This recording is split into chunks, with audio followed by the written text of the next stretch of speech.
இன்னைக்கு சொல்லக்கூடிய இந்த பரிகாரத்தை பிரிந்து இருக்கக்கூடிய கணவன் மனைவி அல்லது அம்மா அப்பா இல்லை மகன் மகள் இல்லை சகோதர சகோதரிகள் மாதிரியான எந்த உறவாக இருந்தாலுமே உங்கள் கூட அந்த உறவு திரும்ப சேரணும்னு நினைக்கிறவங்க இந்த பரிகாரத்தை தாராளமாக செய்யலாம். இந்த பரிகாரத்தை ஞாயிற்றுக்கிழமை அன்னைக்கு தான் நீங்கள் செய்யணும். அதனால் ஞாயிற்றுக்கிழமை மாலை நேரத்தில் நீங்கள் இந்த பரிகாரத்தை தொடங்குங்க. முதல்ல ஒரு 7 கிராம்பை எடுத்துக்கோங்க. அந்த கிராம்புகள் முனை உடைந்ததாகவோ இல்லை நசுங்கியோ இல்லாமல் கிராம்பு முழு பூவாக இருக்கணும். அந்த மாதிரியான ஒரு 7 கிராம்புகள் எடுத்துக்கோங்க. உங்களோட பூஜை அறையில் உட்காந்து விளக்கேற்றி ஒரு முழு கிராம்பை கையில் எடுத்து வச்சுக்கோங்க.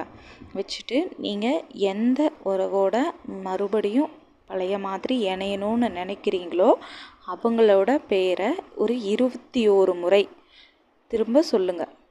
சொல்லி